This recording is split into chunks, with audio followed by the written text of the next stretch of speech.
warahmatullahi wabarakatuh. Selamat pagi anak-anak. Bagaimana kabar kalian hari ini? Semoga selalu dalam keadaan sehat ya. Hari ini bersama Bu Indah kita akan belajar bersama-sama khususnya untuk anak kelas 4 SD tentang tema 5, subtema 1, pembelajaran 1. Sudah siap? Mari kita mulai pembelajarannya.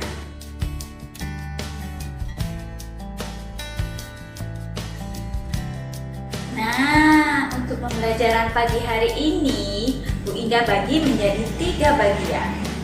Yang pertama, menemukan informasi pada teks non-fiksi.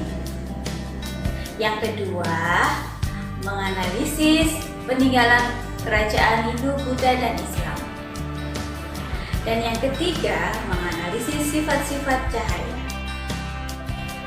Untuk mengingatkan teks bacaan yang ada bahan ajar yang Ibu bagikan, berikut teks bacaan yang ada pada bahan ajar. Dibaca ya.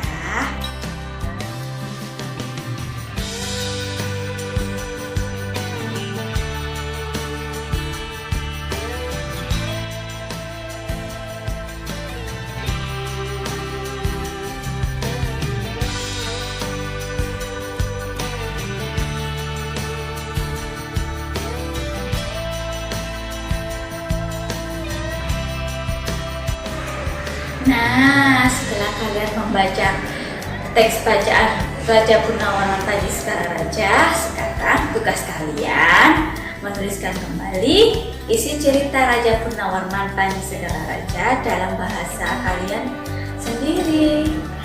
Dan tugasnya dikumpulkan di grup WhatsApp. Ibu tunggu ya. Nah, anak-anak, apakah Raja Purnawarman dapat disebut sebagai pahlawan? Apa itu pahlawan? Ah iya, Raja Purnawarman dapat disebut sebagai pahlawan. Pahlawan adalah orang yang berjasa, berani, dan penuh berkorban bagi nusa dan bangsa. Tahukah kalian bahwa selain ada Raja Purnawarman, terdapat banyak pahlawan pada zaman dahulu, yaitu raja-raja pada zaman kerajaan Hindu, Buddha, dan Islam. Berikut penjelasan tentang tokoh dan peninggalan kerajaan Raja Hindu, Buddha, dan Islam. Halo anak-anak, ternyata di Nusantara banyak kerajaan Hindu, Buddha, dan Islam loh. Di antaranya Kerajaan Aceh, Kerajaan Gorontalo, Kerajaan Sriwijaya, dan Kerajaan Majapahit. Pada video ini, guru akan memberitahu pemimpin kerajaan, letak, dan prasasti peninggalannya. Yuk simak video kali ini. Siapa saja tokoh kerajaan pada masa Hindu, Buddha, dan Islam?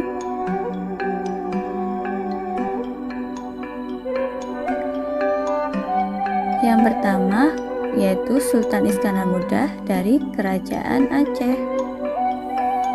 Beberapa peninggalan kerajaan Aceh yaitu Masjid Raya Baitur Rahman yang dibangun pada tahun 1612, Taman Sari Gunungan yang dibangun dari tahun 1607 sampai 1636.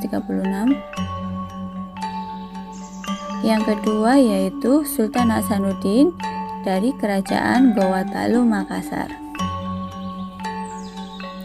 Sultan Hasanuddin memiliki julukan ayam jantan dari timur, yang artinya seorang pemimpin berani berasal dari benua timur. Beberapa peninggalan kerajaan Gowatalo yaitu Benteng Ujung Padang pada tahun 1545, Batu Palantikan, Masjid Katangka pada tahun 1605. Yang ketiga yaitu Raja Balaputra Dewa, pemimpin kerajaan Sriwijaya Palembang. Beberapa peninggalan dari kerajaan Sriwijaya yaitu Prasasti Kota Kapur 686 Masehi, Prasasti Nalanda pada tahun 860 Masehi. Yang keempat, Mahapati Gajah Mada dan Hayam Wuruk, pemimpin kerajaan Majapahit. Beberapa peninggalan kerajaan Majapahit yaitu Candi Pari pada tahun 1350 sampai 1389 Masehi, Candi Suku pada tahun 1437 Masehi.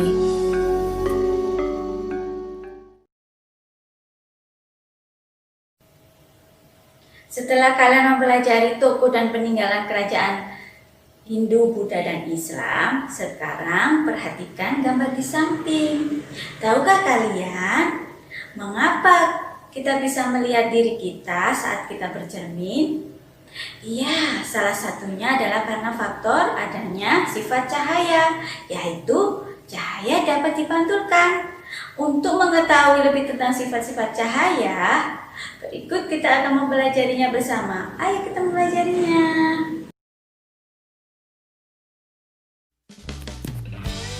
Sekarang kita akan belajar tentang sifat-sifat cahaya. Apa saja ya sifat-sifat cahaya itu? Yuk perhatikan gambar-gambar berikut. Sifat cahaya yang pertama adalah merambat lurus. Contohnya, cahaya pada lampu senter. Cahaya lampu senter membentuk garis lurus. Itulah adalah contoh dari sifat cahaya merambat lurus. Selanjutnya yang kedua adalah cahaya dapat menembus benda bening.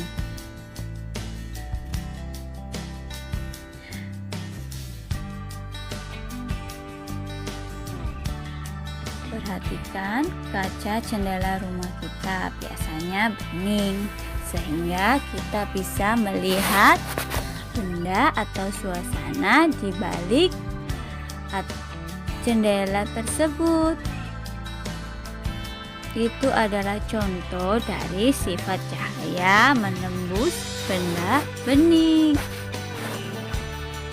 Selanjutnya ada lagi, yaitu misalnya pada gelas yang bening kita bisa melihat benda di balik gelas bening tersebut.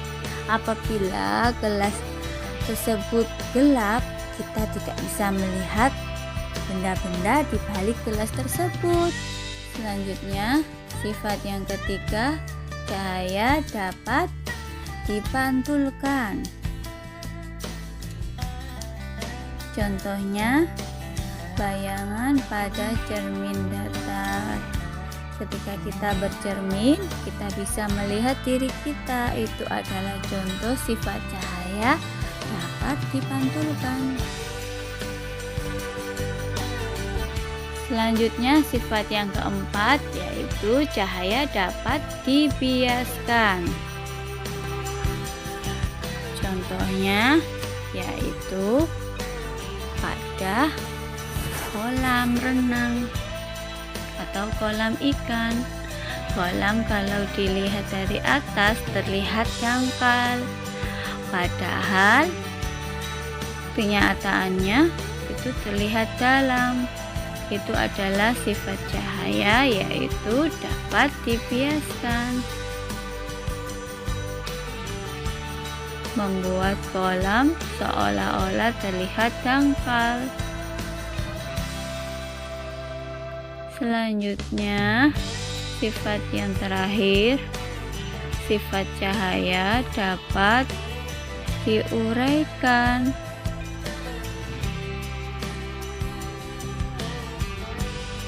Contohnya pada peristiwa pelangi.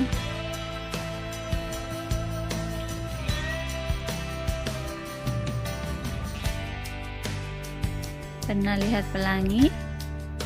Itu karena cahaya dapat diuraikan.